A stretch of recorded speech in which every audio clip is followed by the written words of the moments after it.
Says the Gemara, says the Rabbi Nachman in lesson 7.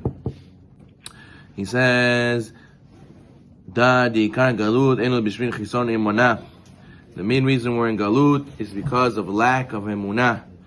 The pasuk says, Tashuri in Shir Shirim tavoi Tashuri mirosh amanah. Come and look from the peak of amanah. Amanah is similar to the word emunah. And what's a sign you have emunah? He says the sign you have emunah is that you do tefillah. Tefillah is associated with the word of prayer, right? Why? Because it says the pasuk that Moshe Rabbeinu, his hands, Yu Yadav Emunah, he was holding up his hands in the prayer when they were going against Amalek. And Targum says, Uncle says, Prishim Betzilo. When he was praying, that he was praying, that's what made it successful in the war. And the word the Torah uses, Yadav Emunah, his hands were Emunah, and Uncle says it means prayer. So when you're praying, you're showing you have Emunah. And that's when a person gets miracles that happen above nature. When you pray. If a person doesn't pray, so everything's going to happen according to regular nature. But when a person prays and he asks Hashem to make for him something special, a miracle, that's when a miracle comes. So therefore, when you want to have faith in Hashem that He can save you and He can help you, you need to go and do prayer, which brings the miracles. And he says, where is the most miracles? The most of the miracles is in Eretz Yisrael. So therefore, he says, Avraham Avinu had a conversation with Hashem in Brit Ben Abetarim. He said to him, you will be the chosen people, your children will be taken to the promised land. Avraham Avinu said, Hashem, how will I know? Maybe my children will not deserve it one day. Because he asked Hashem, how will I know for sure I will get the land of Israel? It showed like a lack of emunah almost, that he didn't believe that Hashem could give it to him. And then because of that, his kids, in that moment, got decreed, they had to go to Galut Mitzrayim. So you see, when Avraham Avinu, he had a lack of emunah, right away his kids had to be decreed to Galut Mitzrayim.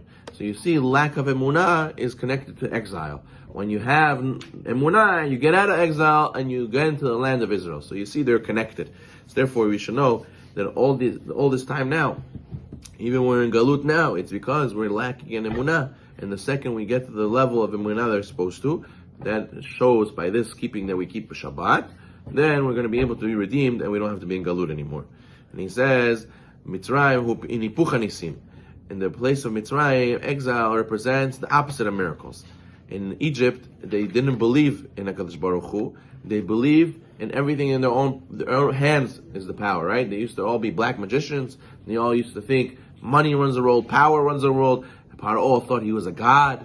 He made people consider him as a god. He says, who lives, who dies, who has the money, who doesn't. He controls everything, and people were scared of him.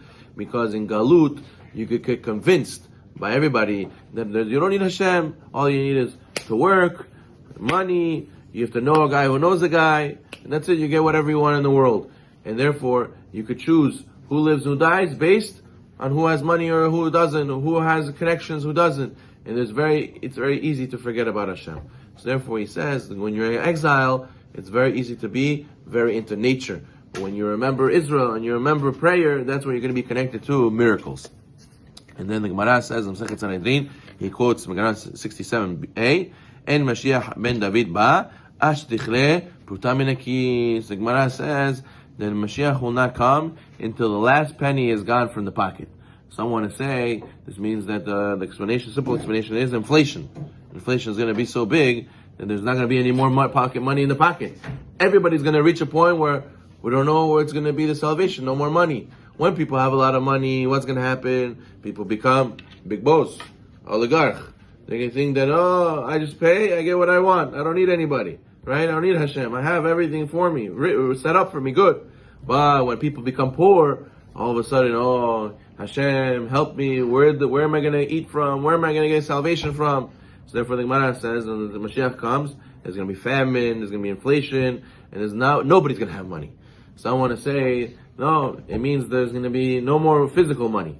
It's going to be everything on the phone, the card. There's no more pruta in the keys, no more penny in the pocket. But Rabbi Nachman is saying a much deeper explanation. What is he saying? He says, apikorsim, people who don't believe in Hashem, even when they see miracles, what do? they try to explain it according to nature. They try to fit it in. They say, oh, it makes sense. This is how it happened. It's not a real miracle. So what do? They cover it up. How do you say cover? He says cover is a kis. Kis is like a pocket. You cover it. You take the miracle and you put it in a pocket and you cover it. And you say, no, it's not a miracle. It makes sense. It fits inside the teva. He says, what's going to happen? He says,